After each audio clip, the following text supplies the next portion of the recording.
Kia ora, g'day, bonjour, hi, I'm Michaela and welcome to my kitchen. Today we're going to be making a recipe I've seen on Instagram for a long time. Thought I'd try it. They're chickpea chocolate chip cookies. Yes, you heard me correctly, chickpeas. There's no flour in these and there's very few ingredients, so we're going to try them and see if they work. Chickpeas are a great plant protein and it's a gluten-free recipe too. So all we do is we take some canned chickpeas with some baking powder. We're going to put it all into our food processor. So put them in. And we're going to take some peanut butter. Now I use the natural peanut butter, so it's only peanuts in there. And once you try it, you'll never go back to the Heinz because you can taste all the chemicals in there. And we take some maple syrup. And then we're going to blend it up and then we'll add the chocolate chips in.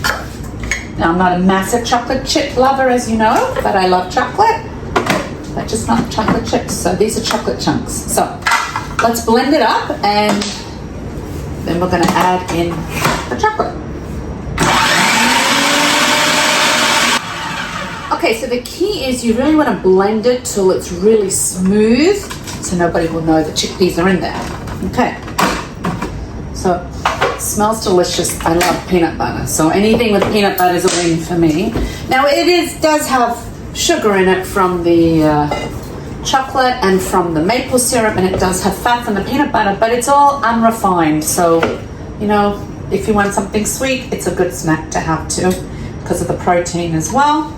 All right, so once it's all blended and it's nice and smooth, we're going to fold in our chocolate chips. So here we go. It looks just like a batter. You would not know a chickpea is in here. I'm going to try and fool my husband tonight. See if he'll eat it. Now, I did have a little less chickpeas than they had said, so my batter might be a little bit softer. I did try to just add a little bit less maple syrup and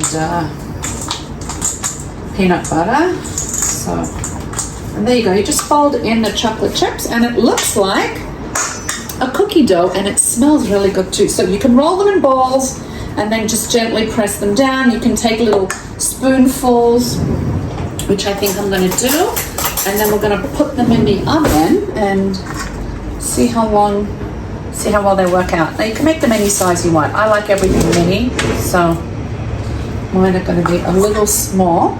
So I'm going to make the cookies. I'm going to put them in the oven and we'll come back and we'll see what they look like and taste like. Okay, so they took about 20 minutes, 18 minutes. They're not very pretty looking because I didn't roll them in balls. If you roll them in balls, they'll be much nicer looking, but they look pretty good. They smell really delicious.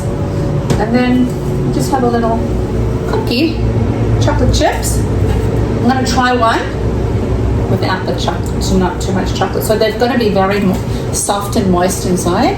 This is still warm.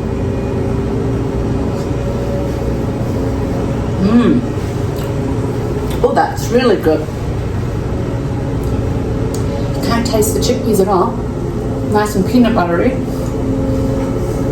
and nice and soft. So there you have it. If you want a nice protein-packed snack without refined sugars, super easy to make. You can keep them, I would keep them in the fridge most probably if they last that long. I'm going to fool my husband tonight and see if he knows that chickpeas are in there. So there you have it. Chickpea chocolate chip cookies. Enjoy.